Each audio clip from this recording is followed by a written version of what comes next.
नमस्कार साथियों, मैं वैभव एक बार फिर से आपका वैभव एजुकेशन हब में स्वागत करता हूं।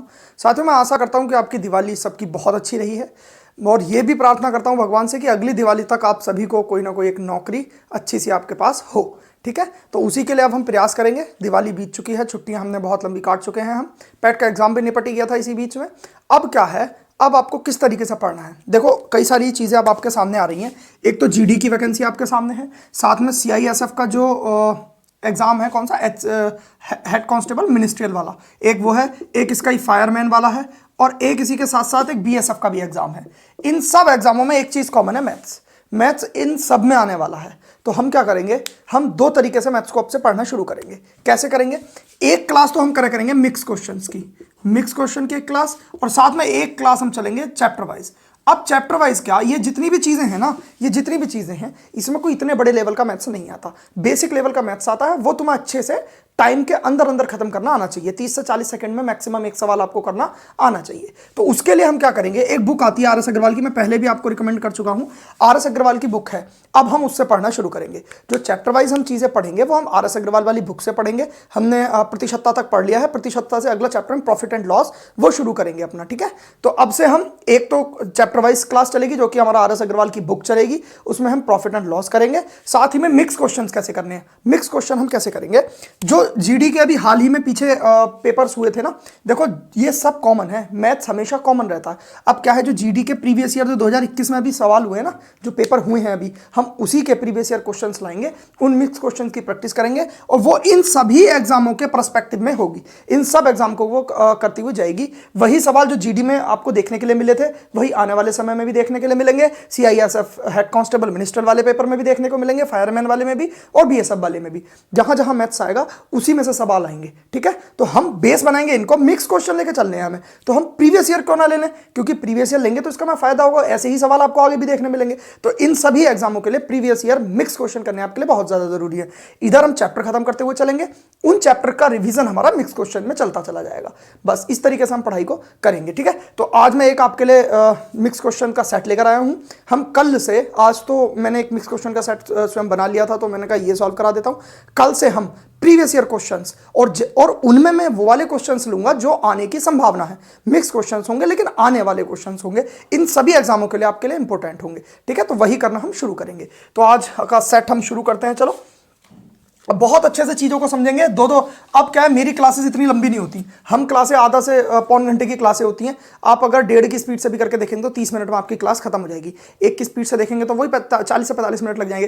तो 1.5 घंटा मैं आपको पढ़ाऊंगा 2 क्लासेज में। वो अगर आपने कर लिया तो ये जो भी मैंने लिखे थे एग्जाम्स, इसमें से आपका कोई सा एग्जाम नहीं बच पाएगा, और आपका बेसिक इतना मजबूत हो जाएगा कि आप कोई भी एग्जाम में बैठेंगे, स्टेट लेवल का एग्जाम जो भी होगा, अगर उसमें कहीं भी मैथ्स आता होगा तो आप उसको छोड़ के नहीं आएंगे, बहुत अच्छे से कर लेंगे। ठीक है, तो ये आज का इंट्रोडक्शन पार्ट था। हम सवालों से शुरू करते हैं। पहला सवाल आपका ये है, क्या दे रखा है आपको कि 101 गुणा 102 गुणा 103, इसको अगर हम 10 से भाग करेंगे तो इसका शेषफल क्या आएगा। ठीक है, तो ये सवाल हमको करना है। ठीक है, अभी क्या होगा, जब ये मिक्स क्वेश्चन की सीरीज पढ़ेंगे, सिर्फ आपको अभी पढ़ते हुए चला जाना है। डीप में जब हम चैप्टर वाइज पढ़ेंगे, डीप में हम चीजों को तब समझेंगे।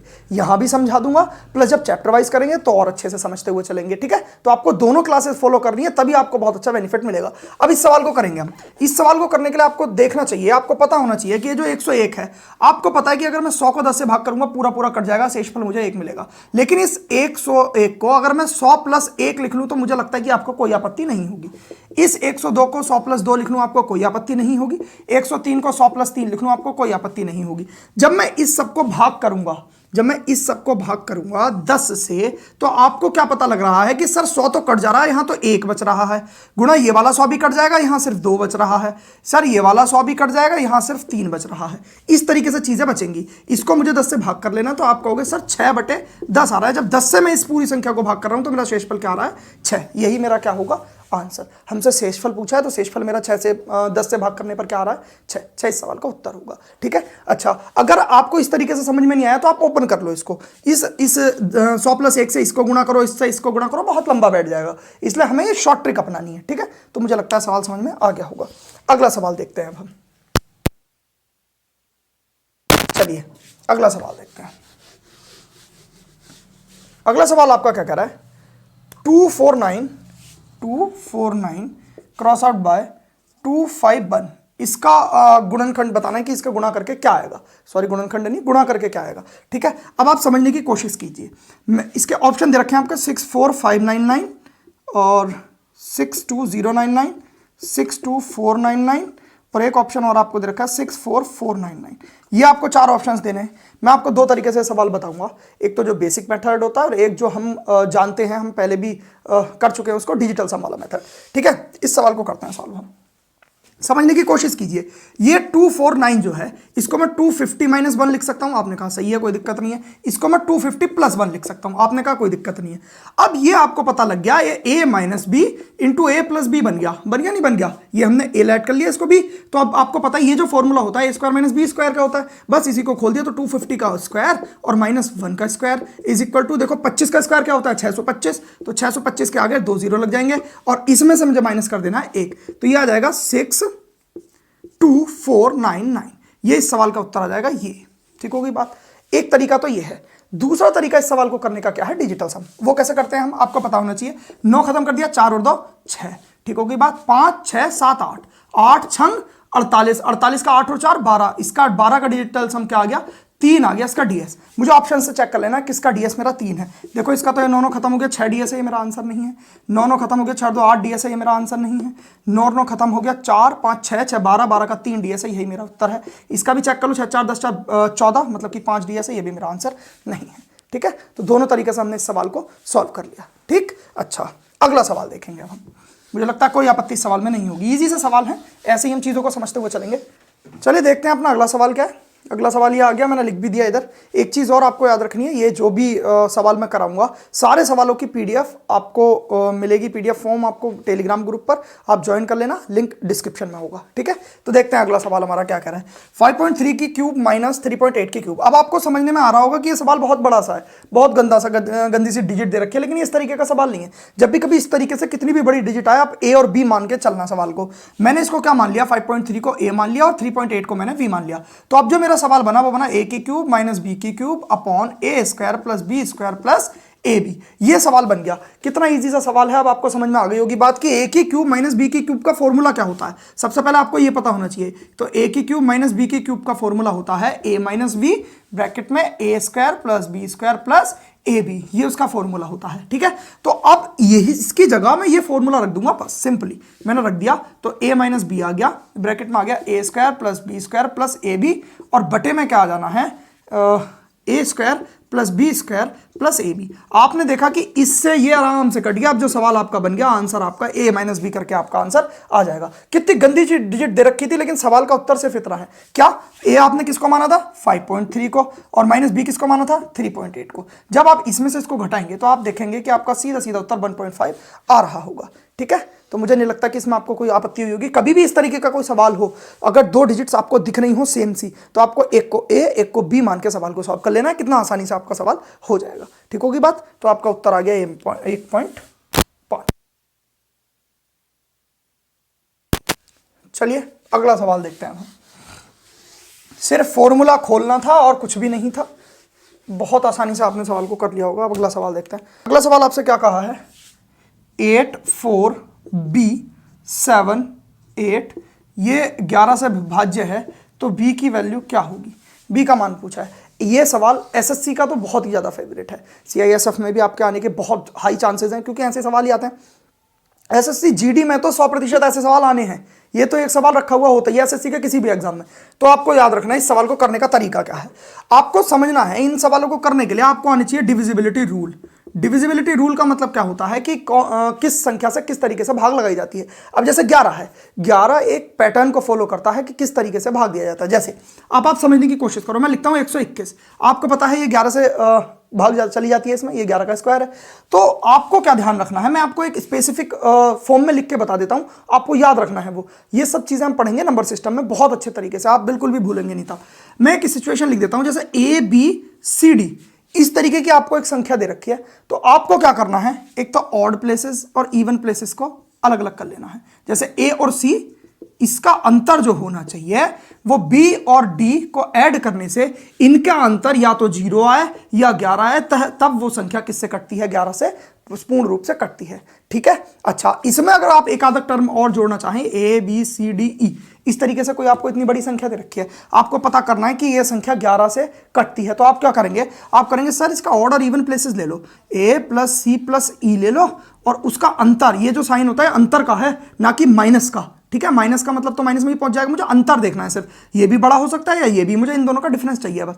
ठीक है, और जो बाकी प्लेसेस बचे b प्लस d, इनका जो अंतर है वो या तो 0 आना चाहिए या 11 से कटने वाला आना चाहिए, या तो फिर सॉरी 11 आना चाहिए। ठीक है, या तो 11 है या 0 है, तो वो संख्या किससे कटेगी? 11 से कटेगी। अब एग्जाम्पल ले लेते हैं। अब आपको पता है कि 121 11 का स्क्वायर 11 से कटता ही कटता है, तो आप देख लो, एक तो इन दोनों प्लेसेस को देख लो, एक और एक, दो, इसका अंतर बता दो, इस वाले प्लेस से 2 से क्या आ गया? 0 आ गया, इसका मतलब संख्या 11 से कटती है।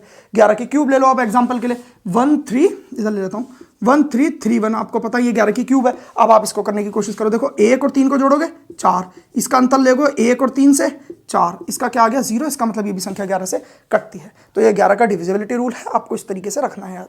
अच्छा, इस सवाल को हमें सॉल्व करना है। अब वही वाली चीजें करनी है हमें, ये और ये, इन प्लेसेस को लिया 8 8 16 और b, 16 प्लस b आ गया। ठीक है, इसका अंतर किससे लेना है? 4 7 11 से। इसका अंतर क्या आना चाहिए? इन दोनों का अंतर क्या आना चाहिए? या तो 0 आना चाहिए या फिर 11 आना चाहिए, तभी ये संख्या 11 से कटेगी। और सवाल में मुझे दे रखा है कि यह संख्या ऑलरेडी 11 से कटती है, तो मैं b की जगह क्या मान रखूं? अब मुझे b की जगह ऐसा मान रखना है जो इन दोनों का जब मैं अंतर करूं तो या तो 0 आए या 11 आए। देखो 0 आना तो इंपॉसिबल है, क्योंकि यहाँ 16 है, 16 में से अगर 11 घटाऊंगा तो 5 तो आने वाला है, तो यहाँ मुझे कोई ऐसा मान रखना है। अब मुझे समझ में एक बात आ रही है कि अगर इसका योग 22 हो जाए किसी तरीके से, और 22 और 11 का जब मैं अंतर लूंगा तो क्या आ जाएगा? 11 आ जाएगा, इसीलिए यह संख्या 11 से कटेगी। और हमें क्वेश्चन में भी दे रखा है कि यह संख्या 11 से कटती है, तो b की जगह मैंने वैल्यू क्या रखनी है सर? आपने कहा सर 6 रख दो, तभी 16 प्लस 6 22 हो जाएगा, और 22 और 11 का अंतर क्या आ जाएगा? 11 आ जाएगा, जो कि संख्या ये 11 से कटेगी, तभी तो कटेगी। तो बस b की वैल्यू क्या आ गई? 6। इस सवाल का क्या आ गया? उत्तर। ये सवाल निकला हमारा डिविजिबिलिटी रूल से। डिविजिबिलिटी रूल बहुत अच्छे से हम नंबर सिस्टम में पढ़ेंगे। अभी क्या है, ये क्लास आपको फास्ट लग रही होगी, आपको क्या करना है, सवालों को बार बार करके देखना है, अगर आपको समझ में नहीं आता तो। और तब भी अगर समझ में ना आए तो कमेंट बॉक्स में लिख देना, मैं अगली क्लास में कोई ना कोई सेम सवाल लेकर आपको समझा दूंगा, इसी तरीके का सवाल लेकर। ठीक है, अभी ये क्लास फास्ट इसलिए है क्योंकि ये बेसिक से नहीं पढ़ रहे हैं हम, ये मिक्स क्वेश्चन की सीरीज है। ठीक, तो बेसिक से पढ़ने के लिए आप जो चैप्टर वाइज में करा रहा हूं उसको देखते हुए चलना। ठीक है, अगला सवाल देखेंगे अब हम। डिविजिबिलिटी रूल बहुत अच्छे से पढ़ेंगे, 11 का आपको याद कर लेना है। बाकी डिजिटल सम अगर आप देख कर आएंगे तो और आपको अच्छा लगेगा, क्योंकि डिजिटल सम में मैं ये चीज़ें बता चुका हूँ आपको पहले ही, डिजिटल सम वाली जो वीडियो है। ठीक है, चलिए देखते हैं अपना अगला सवाल। अगला सवाल क्या कह रहा है? 2 square plus 4 square plus 6 square dot dot dot dot 20 के स्क्वायर का सम बताना है आपको। ये बताने से पहले मैं आपको 2-3 फॉर्मूले लिखवा दे रहा हूँ, वो आपको याद होने चाहिए। कैसे? एक होता है कि अगर 1 plus 2 plus dot dot dot dot, इसी तरीके से n टर्म का आपसे अगर योग पूछा गया है तो वो होता है n इंटू n प्लस 1/2। ठीक है, 1 square plus 2 square plus 3 square plus dot dot dot n square का अगर आपसे पूछता है तो वो होता है n into n plus 1 into 2n plus 1 upon 6। ये फॉर्मूला आपको याद रखना है। अच्छा, अगर आपका क्यूब का फॉर्मूला आ गया, मतलब आपसे इसका सम पूछ लिया n क्यूब तक, तो आप क्या बताएंगे? n इंटू n प्लस 1/2 इस सब का होल स्क्वायर।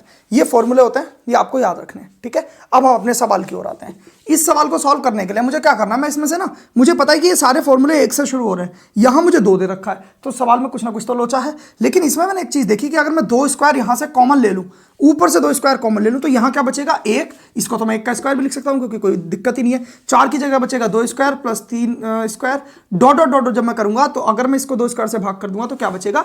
10 का स्क्वायर। अब मेरा सवाल बन गया ये। अब मुझे पता है ये वाला जो 1 square plus 2 square plus 3 square 10 square तक, मतलब ये n टर्म्स, मतलब मेरा 10वां टर्म है, और ये वाला फॉर्मूला इसमें मेरा लग जाएगा।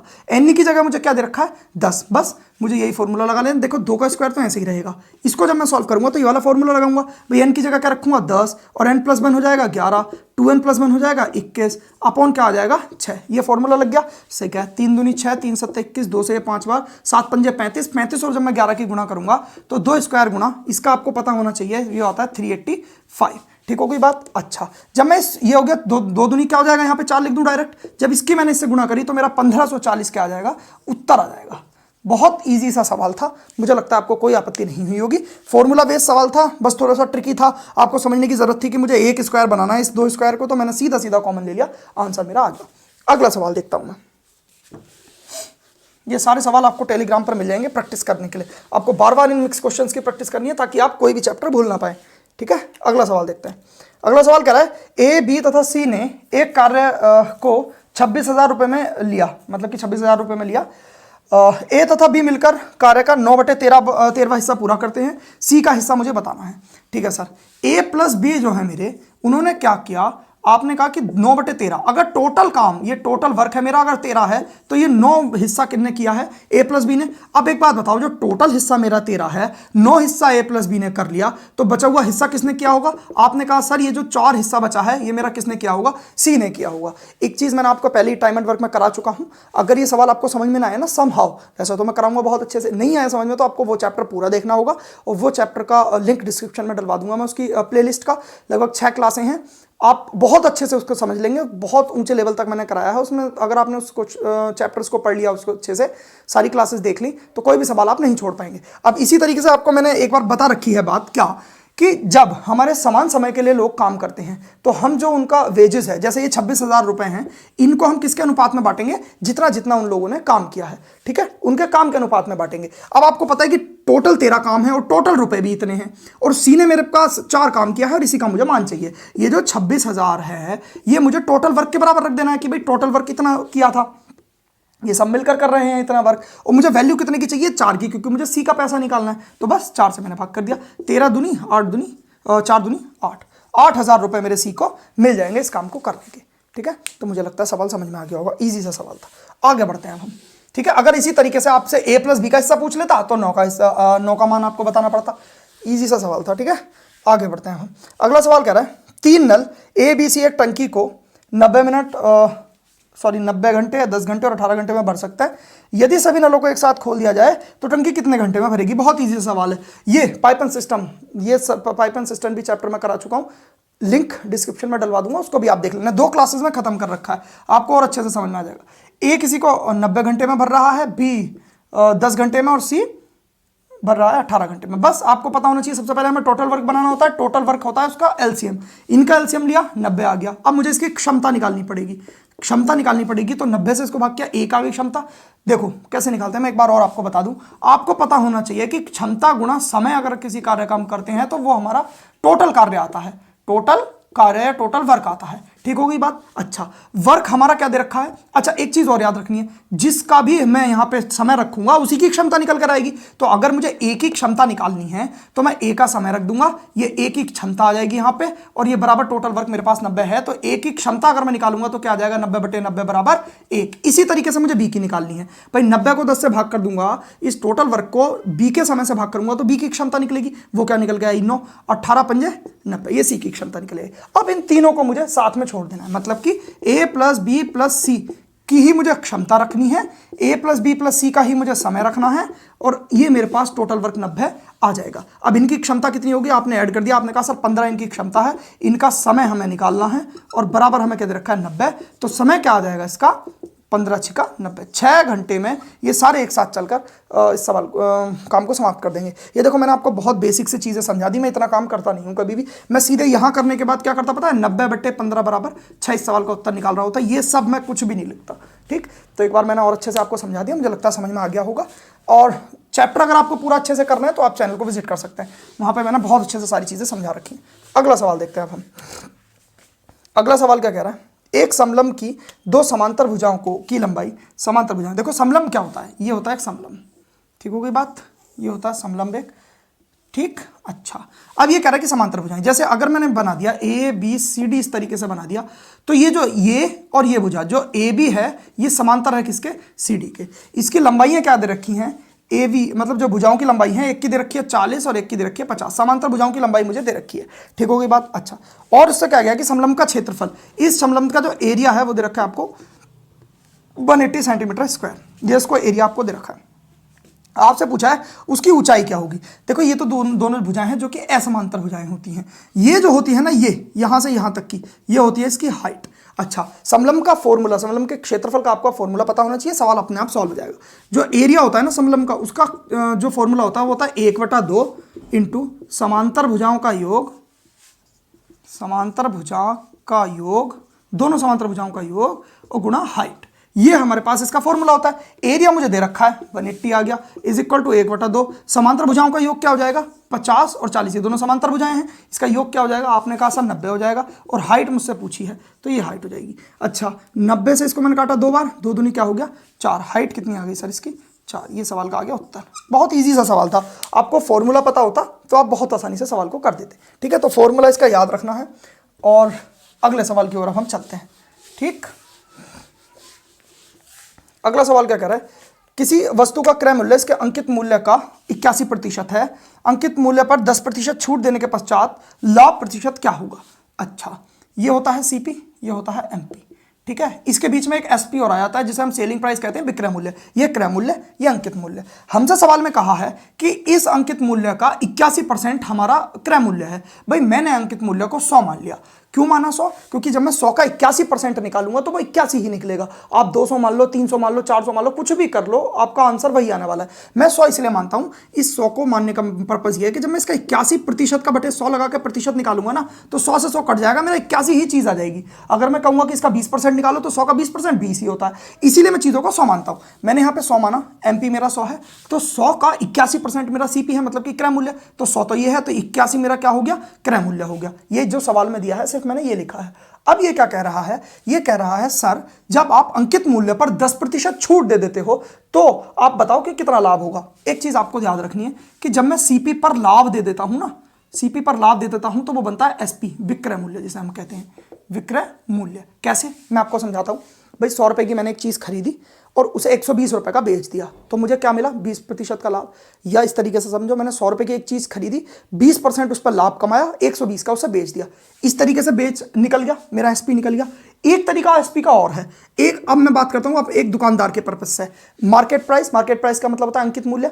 अंकित मूल्य पर मैंने कुछ छूट दी, उसके बाद मैंने उस चीज को विक्रय कर दिया, मतलब कि एसपी आ गया। तो एसपी हमारा 2 तरीके से आता है। कैसे, एक तो क्रय मूल्य पर लाभ या हानि देने के बाद, और एक मार्केट प्राइस पर छूट देने के बाद, तो मेरा ये विक्रय मूल्य आ जाता है। ठीक है, तो इसी सवाल में हमें वही चीज लगानी है। अब आप समझने की कोशिश करो, जब 100 पर मैं 10% की छूट दे दूंगा, मतलब कि अगर मेरे पास 100 रुपए की कोई वस्तु है, उस पर मैंने 10% की छूट दी, तो मतलब कि 10 की छूट दूंगा। अब वो वस्तु मैंने कितने की बेची, 90 रुपए की। तो अब 100 रुपए की वस्तु थी, मैंने 10% की छूट देकर वो कितने की बेच दी, 90 की बेच दी। तो ये तो मेरा एसपी है। अब एक बात बताओ, ये आपका सीपी था, ये आपका एसपी था, आपको कितने का लाभ हुआ? तो आपने कहा सर 81 से 90 गया, मुझे 9 रुपए का लाभ हुआ, 9 रुपए का लाभ हुआ। एक चीज मैंने आपको पहले ही बता रखी है कि जो लाभ या हानि जो भी चीज होती है वो किस चीज पर होती है, क्रय मूल्य पर। ठीक है, हमेशा लाभ हो या हानि हो वो क्रय मूल्य पर ही तो होगी। कि भाई मैंने अगर मान लो 100 रुपए की चीज खरीद रहा हूं, 80 की बेच रहा हूं, तो मुझे 20 का ही तो घाटा हुआ। तो जो भी लाभ या हानि होती है वो होती है क्रय मूल्य पर। हम क्या कर रहे हैं, आज ही से आपका प्रॉफिट एंड लॉस भी शुरू हो रहा है, तो आपको क्या करना है कि प्रॉफिट एंड लॉस बराबर से लेके चलना है एकदम इसके साथ साथ, तो आपको कोई दिक्कत नहीं आएगी। चैप्टर बहुत इजी से मैं आपको समझा दूंगा। अच्छा, तो आपने देखा सर 9 का तो मुझे हो रहा है लाभ। भाई 9 का लाभ हो रहा है किस पर, 81 पर। क्यों? क्योंकि मुझे लाभ या हानि किस पर होता है, क्रय मूल्य पर, और गुणा 100। तो ये आ गया मेरा कितना, 100/9 इज इक्वल टू क्या आ गया, 11.111111। इस तरीके से चलता चला जाएगा, या फिर 11 से 1/9 इस सवाल को हम लिख देंगे। ठीक है, तो ये इतने का क्या होगा, प्रतिशत का लाभ होगा। मुझे लाभ प्रतिशत ही पूछा था, ये मेरा उत्तर आ गया। ठीक है, मुझे लगता है सवाल समझ में आ गया होगा। आगे बढ़ते हैं अब हम। सवाल समझ में आ गया होगा पिछला, आगे सवाल देखते हैं। अगला सवाल आपसे क्या कह रहा है, m अनुपात n बराबर आपको दे रखा है 3:5, और m अनुपात o आपको दे रखा है कितना, 4:6। तो आपसे पूछा है क्या, m + n का रेशियो पूछा है आपसे, n + o का, इससे रेशियो ये वाला पूछा है। इस सवाल में आपको क्या देखना है, पहली बात तो जब हम इसका अनुपात निकालेंगे, अनुपात होती है सबसे छोटी से छोटी वैल्यू, इसको मैं 2 से काट सकता हूं। तो आपने कहा सर 2 से काट के 2:3 भी बन जाएगा, कोई इसमें आपत्ति नहीं होगी। अब आपको क्या देखना है सवाल में, भाई यहां तो m की वैल्यू 2 दे रखी है, यहां m की वैल्यू 3 दे रखी है, क्या ये पॉसिबल है? बिल्कुल भी नहीं है भाई, m तो एक ही होगी वैल्यू उसकी, तो वही वैल्यू मुझे सेम करनी है। यहां मैं 2 से गुणा कर दूंगा सबको, यहां मैं 3 से गुणा कर दूंगा, तब देखो 3 दूनी 6 और 2 तिया 6, m दोनों तरफ बराबर हो जाएगा। तो m अनुपात n जब मैं यहाँ पे 2 से गुणा करके निकालूंगा तो क्या निकलेगा, 6:5 दूनी 10, ठीक है। और m अनुपात o जब मैं निकालूंगा यहाँ 3 से गुणा करके तो 3 दूनी 6:3 9। ये सवाल अब मेरा बन गया। अब मैंने देखा दोनों तरफ m मेरा सवाल बन गया, इसका मतलब कि ये सेम है। अब m प्लस n जब मैं करूंगा, m प्लस n कितना हो गया 16। इसका अनुपात बता देना है मुझसे किससे, n प्लस o से। n प्लस o, ये n है और ये o है, ये कितना हो गया 19। 16:19 इस सवाल का क्या आ जाएगा, उत्तर आ जाएगा। मुझे लगता है कोई आपत्ति इस सवाल में नहीं होगी, मैंने m को सेम किया है, दैट्स इट। ठीक, अगला सवाल देखते हैं हम। अगला सवाल क्या कह रहा है कि दो संख्याओं का योग उनके अंतर का 2 गुना है। अब इन सवालों को जब भी आप करें तो आप ऑप्शन से उठाएं। जैसे आपको ऑप्शन ये दे रखे हैं आपके 1:2 और 3:1, ये ऑप्शन दे रखे हैं। इनसे सवालों को सॉल्व करने की कोशिश करें। जैसे सवाल में दे रखे हैं कि दो संख्याओं का योग उनके अंतर का 2 गुना है। दो संख्याओं का योग 4 3 7, उनके अंतर का, अंतर कितना 1, इसका 2 गुना है क्या, नहीं है, ये ऑप्शन नहीं है। दो संख्याओं का योग, देखो आप दो संख्याओं का योग 5 3 8 है, क्या ये योग उनके अंतर का 2 गुना, इनका अंतर देखना 5 में से 3 गया 2, 2 का 2 गुना करना जरा, क्या आ रहा है 4, ये फिर गलत बन गई सिचुएशन, है ही नहीं बराबर। ठीक, अगला सवाल देखते हैं। अगला क्या कह रहा है कि दो संख्याओं का योग 2 और 1 3, क्या ये 3 इन संख्याओं के अंतर के, अंतर कितना, 2 और 1 का अंतर कितना है 1, इस 1 के 2 गुना कितना हो जाएगा 2 बराबर, ये तो 2 आ गया, क्या ये बराबर है, ये भी नहीं है। अगला ऑप्शन देखते हैं, 3 और 1 4 संख्याओं का योग क्या आ गया 4, क्या यह योग उन संख्याओं के अंतर, अंतर कितना है 2, इस 2 का 2 गुना है। तो आपने कहा 2 का 2 गुना बराबर 4 होता है, दोनों चीज सेटिस्फाई हो रही है, इसका मतलब ये मेरा ऑप्शन है उत्तर। ठीक है, तो आ गया होगा समझ में, कोई आपत्ति इस सवाल में नहीं होगी, सॉरी।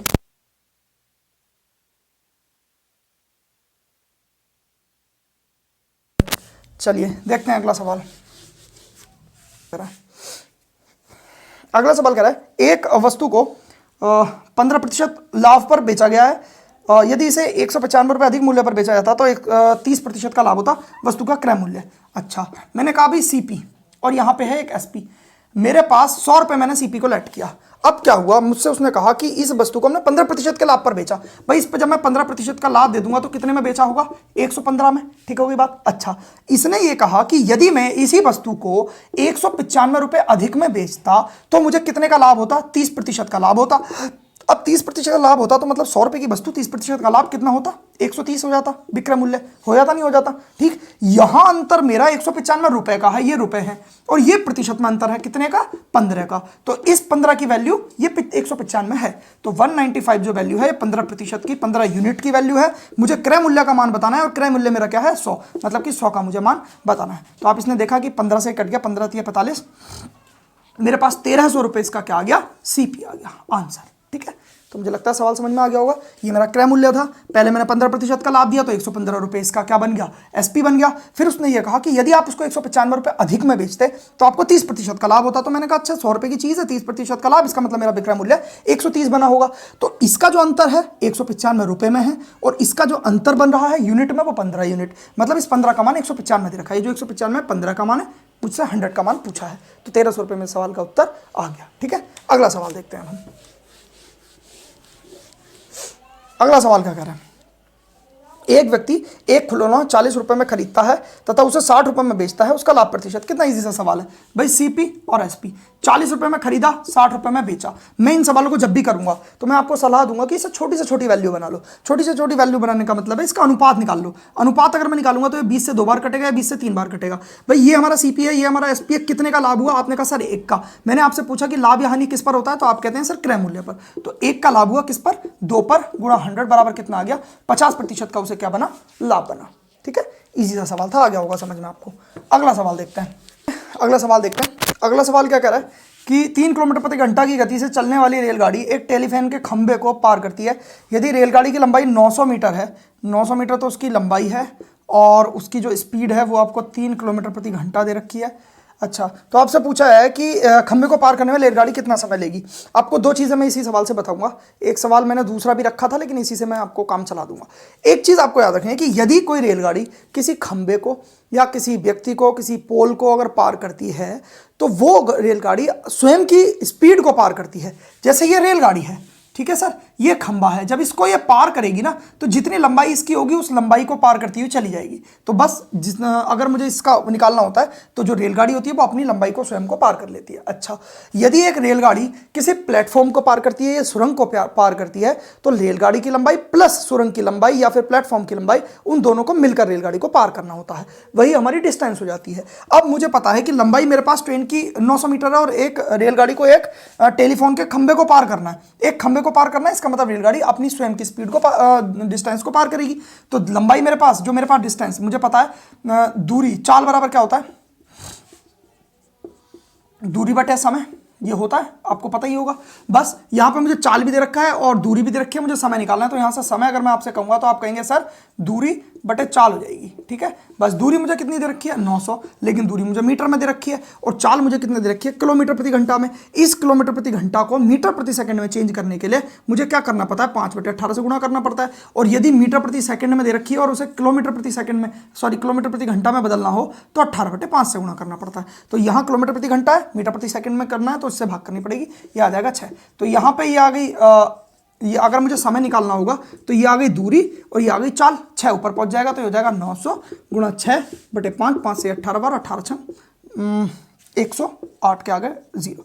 इतने सेकंड में मुझसे सवाल का उत्तर पूछा है तो इतने सेकंड में एक खंबे को ट्रेन पार कर लेगी। यदि एक कोई पुल होता, जैसे मान लो मैंने कहा 200 मीटर का एक पुल है या फिर 200 मीटर का एक प्लेटफॉर्म है, उसको रेलगाड़ी को पार करना है तो कैसे, कि रेलगाड़ी की लंबाई प्लस पुल की लंबाई बटे चाल, इस तरीके से निकाल देता मैं इस सवाल को। ठीक है, तो एक ही में मैंने आपको 2 सवाल बता दिए, आगे बढ़ते हैं। मुझे लगता है सवाल समझ में आ गया होगा, इसमें तो कुछ है था भी नहीं, थोड़ा सा समय मैं ज़्यादा ले रहा हूँ आपको अच्छे से एक्सप्लेन करने के लिए। ठीक है, अगला सवाल देखते हैं। वह धनराशि क्या है जो 2 वर्षों में 10% चक्रवृद्धि ब्याज की दर से 17,545 रुपये हो जाती है। ठीक है, एक धनराशि है, मैंने माना वो धनराशि 100 रुपये है। मैं आपको एक एग्जाम्पल के तौर पर समझा रहा हूँ। आपने क्या कहा कि उस धनराशि पर अगर 10% की ब्याज लेता हूं तो 1 साल में वो कितनी हो जाएगी, 110 रुपये हो जाएगी। ये है आपका मिश्र धन, ठीक है सर, ये है आपका मूलधन और ये क्या है आपका ब्याज। ठीक है, जब मैं मिश्र धन में से मूलधन घटाता हूं तो मेरा क्या निकलता है, ब्याज। ये मैंने 10 रुपये मान लिया, इसको प्रतिशत नहीं ऐसे इजीली बता दे रहा हूं मैं आपको। ये मिश्र धन है, ये मूलधन है, ये ब्याज है। इसी तरीके से ये जो मुझे दे रखा है ये मिश्र धन दे रखा है, आपको मिश्रधन ये दे रखा है। क्यों दे रखा है, आपसे कहा गया है कि 10% तो जो है ब्याज मिल रहा है आपको प्रति वर्ष और 2 वर्ष का है। तो आपको मैंने कहा इसकी पहले फ्रैक्शन बनाओ। आपने कहा सर इसकी फ्रैक्शन बनेगी 1/10, प्रतिशत का नीचे 100 लगा दूंगा तो 1/10 फ्रैक्शन बनेगी।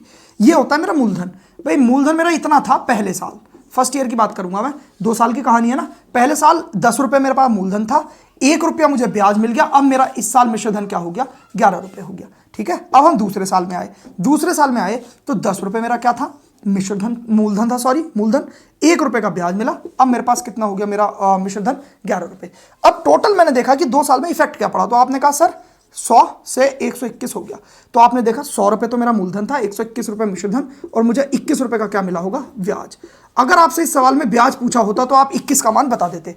आपसे क्या पूछा इस सवाल में कि मूलधन क्या है, यही तो पूछा आपसे, मूलधन।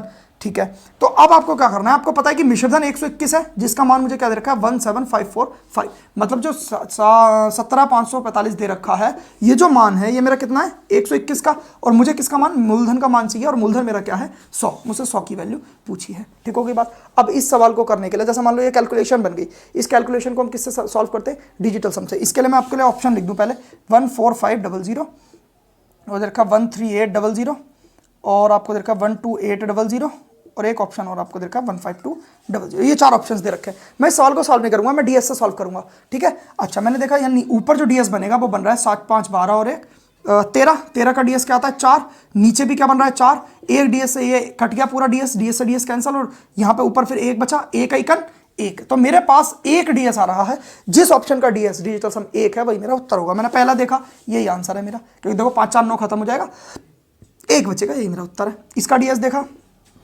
8 और 1 9 खत्म हो गया, 3 डीएस आ रहा है, नहीं है आंसर। 8 और 1 9 खत्म हो गया, 2 डीएस नहीं है आंसर। 5 6 7 और 1 8 है डीएस, ये भी नहीं है आंसर। एक ही ऑप्शन था जिसका डीएस 1 था, यही मेरा उत्तर है। तो डिजिटल सम बहुत इंपॉर्टेंट है आपकी क्लास के लिए। तो आज के हमने 20 सवाल पता नहीं कितने होंगे, 15 या 20 सवाल जो भी होंगे वो कर लिए कंप्लीट। इसी तरीके से हम डेली मिक्स क्वेश्चन की सीरीज करेंगे।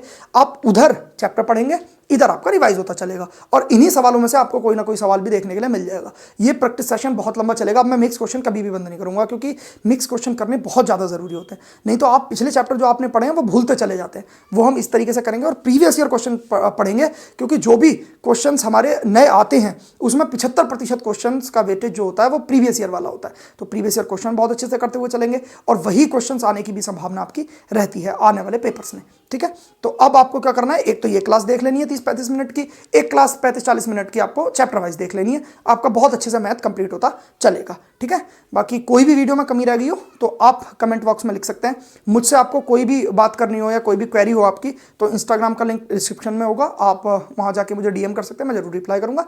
साथ में अगर आपको डिजिटल सम की वीडियो देखनी है, चैनल को विजिट कर सकते हैं आप, लिंक भी डिस्क्रिप्शन में डलवा दूंगा मैं। साथ में आपको जो चैप्टर्स पढ़ने हैं, आप प्रॉफिट एंड लॉस शुरू करेंगे, उससे पहले आपको बेसिक जानकारी प्रतिशतता की होनी बहुत ज़्यादा ज़रूरी है, तो वो मैं पहले ही पढ़ा चुका हूँ। आप चैनल पर जाइए, उसको देख लीजिए। ठीक है, इसी तरीके से हम चीज़ों को आगे धीरे धीरे लेके चलेंगे।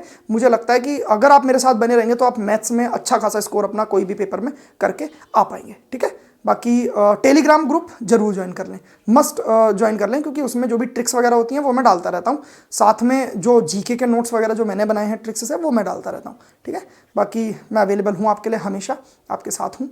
और एक और खुशखबरी आपको देनी थी, जो Uttar Pradesh police sub inspector में मेरा सिलेक्शन था, उसका मेडिकल और जो पुलिस वेरिफिकेशन वगैरह था वो हो चुका है। तो अब उसी की ट्रेनिंग का वेट है मुझे। वहाँ जो रक्षा मंत्रालय में जो मेरी हुआ था मेरा सिलेक्शन, उसकी 29 अक्टूबर लास्ट डेट थी। मैंने एक्सटेंशन अप्लाई किया था, तो मुझे एक्सटेंशन उसका मिल गया है 27 नवंबर तक।